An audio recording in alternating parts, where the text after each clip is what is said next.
Sir amount recovery ಪೊಲೀಸರು it ನಾನು self Sanket sir amount recovery it self ಅದೇ ದೊಡ್ಡ ಎವಿಡೆನ್ಸಾ? ಒಂದು ಅಮೌಂಟ್ ನಾವು ರಿಕವರಿ ಮಾಡಿದ್ದೀವಿ, ಇವ್ರು ಕದ್ಕೊಂಡು ಹೋಗಿದ್ರು, ಇಂತಿಂಥವ್ರು ಕದ್ದಿದ್ರು, ಇಷ್ಟು ಸಾಕಾ ಕೋರ್ಟ್ಗೆ? ಇವರು 7 ಕೋಟಿ ಕದ್ಕೊಂಡು ಹೋಗಿದ್ರು, ಒಂದು 6 ಕೋಟಿ ರಿಕವರಿ ಮಾಡಿಬಿಟ್ವಿ ನಾವು, ಇವರೇ ಕದ್ದಿದ್ದು ನೋಡಿ, ದುಡ್ಡಿಲ್ಲಿದೆ, ಇಂಥ ಸ್ಪಾಟಲ್ಲಿ ಹಿಡಿದ್ವಿ ನಾವು, ಸಾಕಾ ಅದು? ನೋಡಿ, appearing on behalf of the defence, ನಾವು ಎಷ್ಟೇ ಕೇಸ್ಗಳಲ್ಲಿ ಡಿಫೆನ್ಸ್ ಪರವಾಗಿ ಅಪಿಯರ್ ಆಗಿದ್ದೇವೆ.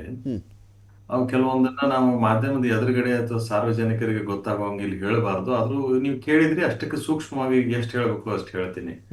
Recovery it self is not an evidence completely. ಕೆಲವೊಂದು ಕೇಸ್ಗಳಲ್ಲಿ ರಿಕವರಿನೂ ಕೂಡ ಇಟ್ಸ್ ಅ ಕ್ರೂಷಿಯಲ್ ಎವಿಡೆನ್ಸ್. ಈಗ ಕರಪ್ಷನ್ ಕೇಸ್ ನಲ್ಲಿ recovery is an evidence. But ಇಂಥ ಕೇಸ್ಗಳಲ್ಲಿ if there is any other source which can be placed before the court that this amount or the recovered amount belongs to something else or someone else, and there is a source which is available to be shown to the court, avaga recovery is not doubtful, but recovery of that particular amount which has been robbed or stolen, that is again a doubtful one. ಈ ತರ ಆಗುತ್ತೆ. ಹಂಗಾಗಿ ನಾವು mere recovery cannot be held to be conclusive. Recovery of the amount which has been stolen, that needs to be proved even. ಹಾಗಾಗಿ there are certain very sensitive aspects in this matter. ಹಾಗಾಗಿ ನಾವು ಕೆಲವೊಂದನ್ನ ಮುಕ್ತವಾಗಿ ಚರ್ಚೆ ಮಾಡೋದು ನನಗೆ ಕಷ್ಟ ಆಗ್ಬಿಡುತ್ತೆ. ಯಾಕೆ ಸೋಷಿಯಲ್ ರೆಸ್ಪಾನ್ಸಿಬಿಲಿಟಿ ಬಂದ್ಬಿಡುತ್ತೆ ನಮಗೆ. ಮತ್ತು ಈ ಪೊಲೀಸ್ ಅಧಿಕಾರಿಗಳಿಗೆ ಚಲಪತಿ ಏನಿದ್ದಾರೆ ಅವ್ರಿಗೂ ಕೂಡ ಇದು ಕಿರಿಕಿರಿ ಆಗುತ್ತೆ ಮುಕ್ತವಾಗಿ ಮಾತನಾಡೋದು.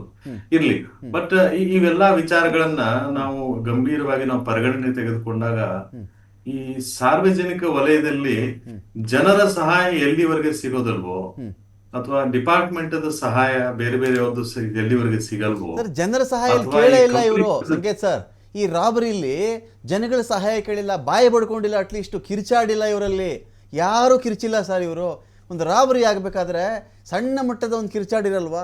ಏನೂ ಮಾಡಿಲ್ಲ. ಇವರು ಸೈಲೆಂಟಾಗಿ ಬಂದಿದ್ದಾರೆ, ಕಾರಿಗೆ ತುಂಬಿಕೊಂಡಿದ್ದಾರೆ. ಅವರು ನಾವು ಈ ಆಫೀಸರ್ಸ್ ಹೇಳಿದ್ದಾರೆ, ಹೊರಟರು. ಯಾರೋ ಒಬ್ಬರು ಗನ್ಮನ್ನ ಮಧ್ಯದಲ್ಲಿ ಡ್ರಾಪ್ ಮಾಡಿದ್ರು, ಅವ್ರ ಪಾಡ್ಗೆ ಅವ್ರು ಹೋದರು.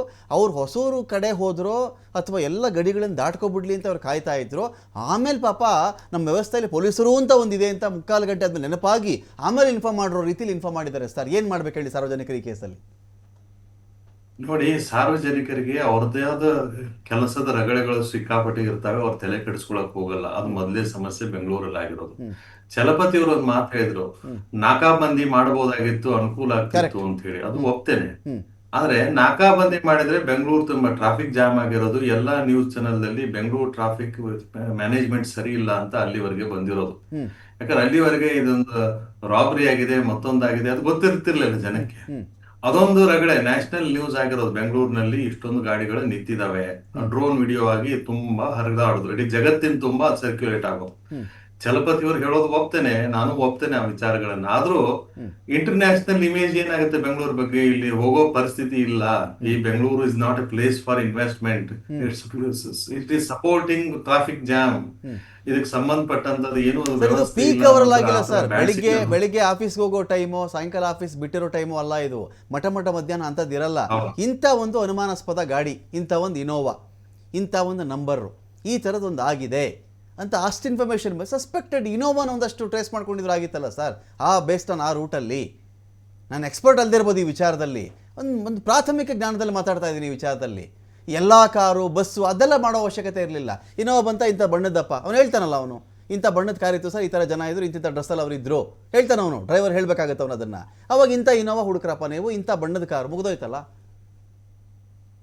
ನೋಡಿ, ಇದೆಲ್ಲ ಪ್ರಿಪರೇಷನ್ ಇಲ್ಲದೆ ಇವೆಲ್ಲ ಆಗಲ್ಲ.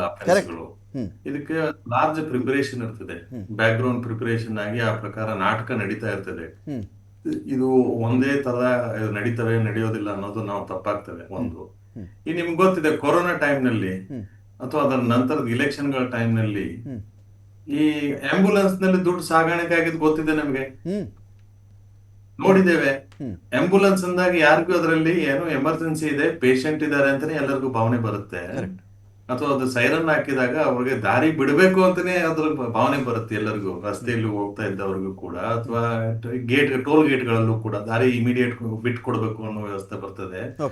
ಅಲ್ಲಿ ದುಡ್ಡು ಸಾಗಾಣಿಕೆ ಆಗ್ತದೆ ಅಂತ ಹೇಳಿ ಅದನ್ನ ಓಪನ್ ಮಾಡಿ ಚೆಕ್ ಮಾಡೋ ಅಷ್ಟು ಪುರ್ಸತ್ ಯಾರಿಗಿರ್ತದೆ? ಅದ್ರ ಬಗ್ಗೆ ಅವ್ರಿಗೆ ಭಾವನೆ ಎಲ್ಲಿ ಬರ್ತದೆ? ಹಂಗೆ ಸಾರ್ವಜನಿಕರನ್ನ, ಸಂಸ್ಥೆಗಳನ್ನ ಅಥವಾ ಪೊಲೀಸರನ್ನೂ ಕೂಡ ಮೂರ್ಖರನ್ನಾಗಿ ಮಾಡಲಾಗ್ತದೆ. ಆ ತರ ಸುಸಜ್ಜಿತವಾಗಿ ಕ್ರಿಮಿನಲ್ ಕಾನ್ಸ್ಪಿರಸಿ ಪ್ಲಾನಿಂಗ್ ಎಲ್ಲ ನಡೀತದೆ. ಬಟ್ ಅದನ್ನ ಬರ್ಸ್ಟ್ ಮಾಡೋದಕ್ಕೆ ನಾವು ಅಷ್ಟೇ ಪ್ರಿಪೇರ್ ಆಗಿರ್ಬೇಕು, ಸಾರ್ವಜನಿಕರನ್ನು ಪ್ರಿಪೇರ್ ಆಗಿರ್ಬೇಕು. ಈಗ ನೋಡಿ, ಎಲ್ಲ ಕಡೆ ಅವೇರ್ನೆಸ್ ಶುರು ಆಗಿದೆ ಸೈಬರ್ ಕ್ರೈಮ್ ಬಗ್ಗೆ. ಹಿಂಗೆ ಈ ಅಪರಾಧಗಳ ಬಗ್ಗೆ ಅವೇರ್ನೆಸ್ ಕ್ರಿಯೇಟ್ ಆಗ್ಬೇಕು ನಮ್ಮ ದೇಶದಲ್ಲಿ. ಸಾರ್ವಜನಿಕ ಪ್ರತಿಯೊಬ್ರು ಕೂಡ, ಈಗ ನೋಡಿ, ಒಂದು ಆಂಬ್ಯುಲೆನ್ಸ್ ಇದೆ ಅಂತಂದ್ರೆ ಅವನ ಆಕ್ಟಿವಿಟಿ ನೋಡಿದ್ರೆ ಗೊತ್ತಾಗುತ್ತೆ. ಅವನು ಅಡ್ಡ ತಿಡ್ಡಿ ಹೋಗ್ತಾ ಇದ್ದ ಅಂದ್ರೆ, ಅಥವಾ ಅವನು ಬೇರೆ ತರ ಅವನು ಇದ್ದ ಅಂದ್ರೆ, ಡ್ರೈವರ್ ಆಗ್ಲಿ, ಅವ್ನ ಪಕ್ಕಕ್ಕಿದ್ದವನಾಗ್ಲಿ, ಇದು ಸುಮ್ನೆ ಏನು ಇಲ್ದೇನು, ಅಥವಾ ಯಾವ್ದೋ ಒಂದು ಪೇಷಂಟ್ ಮತ್ತೊಂದು ಇಲ್ಲದೆ ಇದ್ದಾಗ ಅವ್ರು ಓಡಿಸೋ ರೀತಿ ಬೇರೆ ಇರ್ತದೆ, ಪೇಷಂಟ್ ಇದ್ದಾಗ ಓಡಿಸೋ ರೀತಿ ಬೇರೆ ಇರ್ತದೆ. ಅದನ್ನ ಸೂಕ್ಷ್ಮವಾಗಿ ಗಮನಿಸಿ ಅದನ್ನ ಅಬ್ಸರ್ವ್ ಮಾಡಿ ಹೇಳೋ ಅಂತವ್ರು ಯಾರು? ಟೈಮ್ ಎಲ್ಲಿದೆ ಯಾರಿಗಿದೆ? ಬೆಂಗಳೂರಂತ ಊರಲ್ಲಂತೂ ಟೈಮೇ ಇಲ್ಲ. ಆಫೀಸಿಗೆ ಟೈಮ್ ಸರಿಯಾಗಿ ಹೋಗಿ ಟ್ರಾಫಿಕ್ ನಲ್ಲಿ ಮುಟ್ಟಿದ್ರೆ ಅದೇ ಒಂದು ದೊಡ್ಡ ವಿಚಾರ. ಅವ್ರು ಲೇಟ್ ಆಗಿ ಹೋದ್ರೆ ಅವ್ರ ಕೆಲಸದಿಂದ ತೆಗಿತಿರ್ತಾರೆ. ಹಾಗಿದ್ದಂತ ಪರಿಸ್ಥಿತಿಯಲ್ಲಿ ಇವ್ರು ಅದನ್ನ ಸದುಪಯೋಗ ತಗೊಂತಾರ. ಅವರು ಅಂದ್ರೆ ದುರುಪಯೋಗನೇ ನಮ್ಮ ಪ್ರಕಾರ, ಆದ್ರೆ ಅವ್ರಿಗೆ ಸದುಪಯೋಗ ಅದು ಅಪರಾಧಿಗಳಿಗೆ.